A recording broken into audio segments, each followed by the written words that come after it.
কি গো টোনা, মেয়েটা তো স্কুলে গেছে, যাও তুমি মেয়েটাকে স্কুল থেকে নিয়ে চলে আসো। হ্যাঁ গো টুনি, আমি এই মাত্র বেরোচ্ছি। আমি এখনই গিয়ে টুনটুনকে স্কুল থেকে নিয়ে চলে আসছি। কি রে সখী, কালকে তুই স্কুলে আসবি তো? হ্যাঁ টুনটুন, কালকে আমি স্কুলে আসবো। কালকে আমরা দুজনে পাশাপাশি বসবো। হ্যাঁ সখী, ঠিক আছে, কালকে একসাথে বসবো। আচ্ছা ঠিক আছে, টাটা, কালকে দেখা হবে। টোনা টুনটুনকে আনার জন্য রাস্তা দিয়ে যাচ্ছিল, তখনই সেখানে একজন স্কুটি করে আসে এবং টোনাকে ধাক্কা মেরে দেয়। তারপর সেখান থেকে পালিয়ে যায়। টোনার সেখানে মৃত্যু ঘটে। এতটা সময় হয়ে গেল, বাবা এখনো আসলো না। কে জানে কোথায় আছে, ভাল লাগে না। টোনা না আসায় টুনটুন একা একাই তখন তার বাড়িতে চলে যায়। কি রে মা টুনটুন, তোর বাবা কোথায়? তুই একা একা এলি কেন? তোর বাবা তো তোকে আনতে গিয়েছিল। না মা, বাবা আমাকে আনতে যায়নি তো। আমি তো একা একাই আসলাম, কতক্ষণ দাঁড়িয়েছিলাম স্কুল গেটে। এসব কথা বলতে না বলতেই সেখানে মিষ্টিটিয়ে উড়ে আসে। টুনি বোন, খুব খারাপ খবর আছে। টোনা আর আমাদের মধ্যে নেই।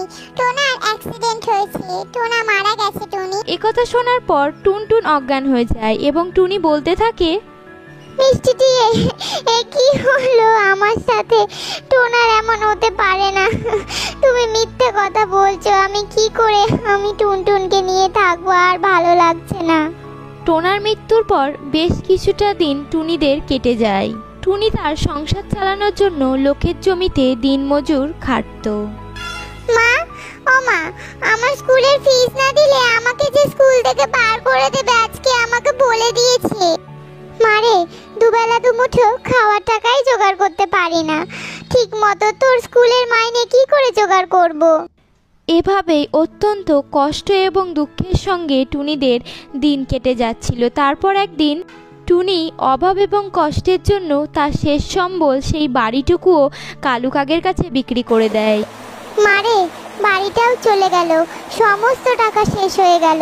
কি খাবো, কিভাবে তোকে মানুষ করব, কোথায় থাকবো জানি না।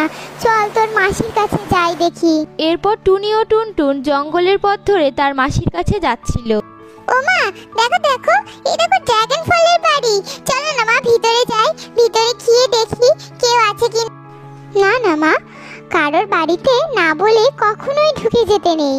এটা অনেক বড় অন্যায়। না মা, চলো না মা, যাই না একবার। কত সুন্দর ড্রাগন ফলের বাড়ি, চলো যাই দেখি। এই বাড়িতে যে আছে তার কাছেই সাহায্য চেয়ে দেখি। এরপর টুনি এবং টুনটুন সেই ড্রাগন ফলের বাড়ির মধ্যে ঢুকে পড়ে। মা, আমি একটু ভিতরে গিয়ে দেখি কেউ আছে কি না। এরপর টুনটুন ঘরের ভিতরে ঢুকে পড়ে। সেখানে দেখে একটি বৃদ্ধ পাখি ঘুমিয়ে আছে। আচ্ছা, কে গো তুমি?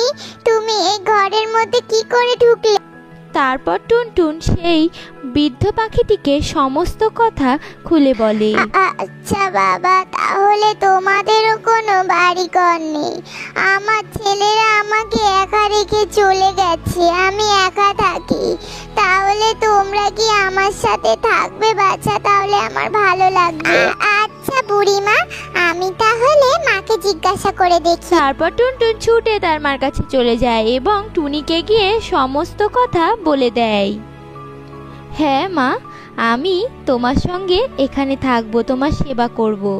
এইভাবেই টুনি, টুনটুন এবং সেই বৃদ্ধ পাখিটি একসঙ্গে থাকতে লাগে। টুনি এবং টুনটুন একটা বাড়ি পেয়ে যায় এবং বৃদ্ধ পাখিটি দুজন পরিবারের সদস্য পেয়ে যায়। এইভাবেই তারা শান্তিতে থাকতে লাগে। আজকের ভিডিওটি যদি আপনাদের ভালো লাগে তাহলে ভিডিওটিকে লাইক করে দেবেন এবং চ্যানেলটিকে সাবস্ক্রাইব করে দেবেন।